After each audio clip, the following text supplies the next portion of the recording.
Hello, hello, hello. It's 12:30, it's Wednesday, and that can only mean one thing. It's our Making Sales Easy Facebook Live, a quick, no more than 10 minutes to share with you something that you're going to find really, really useful. Now, today I've decided to share the 5 keys to success. And it's something that I learned many, many years ago, which came about as research into successful people. So if you look at successful people around you, they're all different shapes and sizes, they're all different personalities, and not just people you know, but people in the media. And that is really great news for us, because what it means is you don't have to be a certain personality to be successful. It means that all of us can be successful.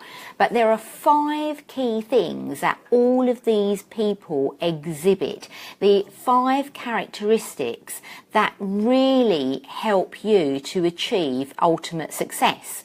Now, you can look at this concept today as something to help you with sales, and you can look at it in other areas of your life too, because it works in all areas.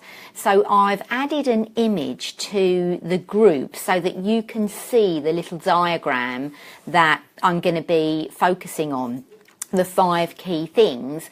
And so if you want to see something, then it's there, because I know that if I hold it up, it will be the wrong way round and you won't be able to read it because it's Facebook Live, right?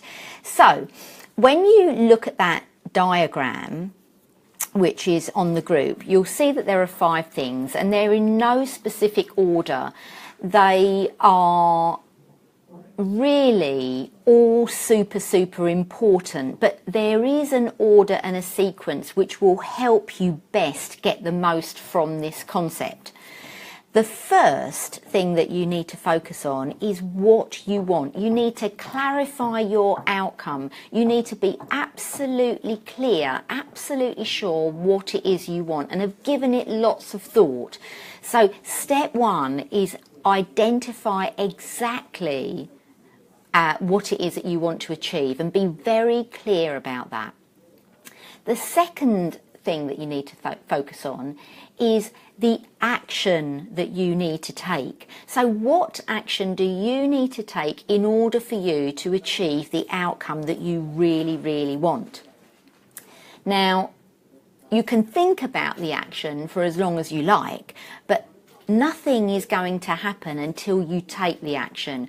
And I found that our biggest barrier to success often is that we don't take the first step, because with the first step comes some momentum, and with that momentum, even if you've taken the wrong step, at least you're going to get valuable feedback so that you know that where to tweak your direction to get you closer to where you want to be.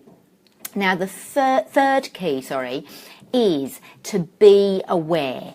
You have to be aware at all times the impact that your action is having. Is it taking you closer to your goal, or is it moving you further away? And so you'll notice that all successful people will change things a number of times. That's because they have an outcome, they do something. If it doesn't work, they need to be aware of it in the shortest possible time. So you need to have your eyes and ears and your heart open, and really have all your senses aware, is this working or not? And if it doesn't work, then you go to the 4th key, which is to be flexible. It's to do something else. If what you're doing isn't working, do something else. And if that doesn't work, you do something else. And if that doesn't work, you keep doing something else until you find the step that changes your trajectory towards what you want. And it's like Edison said, he didn't fail 10,000 times, he just found 10,000 ways how not to create a light bulb. Every single business pivots or changes direction. You have to, because we live in a fast-moving world, and if you keep doing the same thing all the time, you'll just get left behind. So this 5 keys to success works in so many ways, because you're constantly evaluating what you are doing. Now, when I'm in a workshop situation, I ask people, what do you think the first one of these 5 keys is that you need to focus on? And the most common response is rapport. And that's why I say there's no one thing that's more important than another in this concept, because rapport really goes into all of these areas. All of these keys has an element of rapport in it. So when you're communicating with other people and you're using this concept with others, then you all know that rapport with that other person is absolutely crucial in terms of aiding your success. Because the more in rapport with them, the more aligned you're going to be with what they want. But there's a second level of rapport that I want to share with you, and that is rapport within yourself. How in rapport are you with what you are doing? Because I can tell you for now, if you're out of rapport with yourself, if you're doing an action or doing an activity or doing anything that you're not totally aligned with, you will create a situation where part of you wants to do something and another part of you is pulling back. So you're kind of doing this. And that makes it absolutely impossible to create a really great outcome. For those of you that have heard me talk about TFAR, your thoughts create your feelings, that create your actions, that then give you the result that you get, you'll know all about this. So you need to identify, in order to achieve ultimate success, you have to be in rapport with yourself, that you're okay with what you are doing, that you feel good about what you are doing. And if there's any negative feelings, you need to address those before you embark on the journey. You need to identify what those negative feelings are so that you can deal with them. Now, that doesn't mean that you need to go and procrastinate in a corner. It means that you have to do something about it. So if you're uncomfortable about speaking in public, for example, go and get some training on how to do it. Do something proactive so that you feel much better. Practice in front of your phone, video yourself. You do it in the quiet of your own home with nobody watching, but you'll start to observe yourself doing and getting better.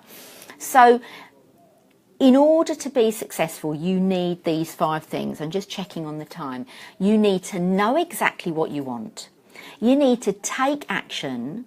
You need to be totally aware of the impact of that action. So you need to have great awareness, all senses. You need to be flexible to do something else. That's 4, although that's it. You need to be flexible to do something else if what you're doing doesn't work. And 5, you need to be in rapport with others and with yourself.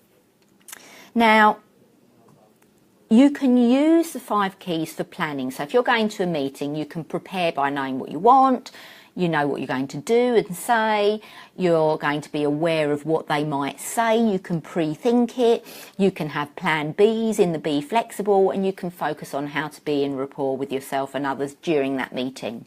You can also use it post to analyse, to assess. So you can say, what was my outcome?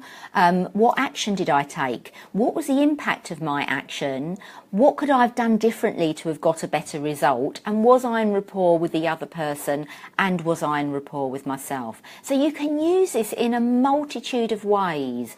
So I am going to answer any questions. Because I limit this to 10 minutes and we're nearly there, I will ask you to either comment or write any questions down below, and I will respond to those immediately after the Facebook Live has ended. I'm going to put my glasses on just to check.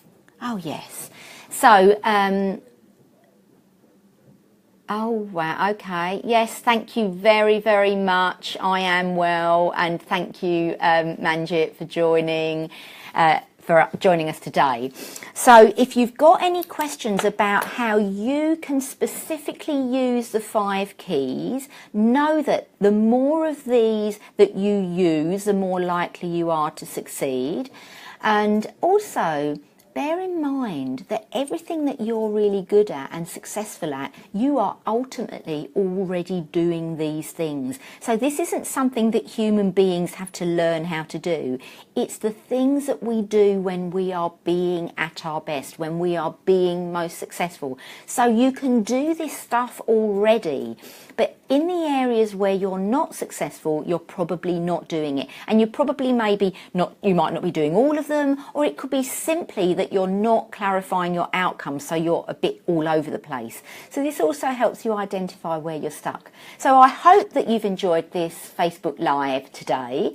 I'm not quite sure what I'm doing next week, as usual. I'll think about it during the week. But if there's anything that you would particularly like me to cover, then please also comment in the comments. And if it's something that I think would be really valuable to the group, then I'd be delighted to do Facebook Live, or I'll respond to you direct. Anyway, have a great rest of your Wednesday and a great rest of your week, and I'll catch up with you soon. Bye for now.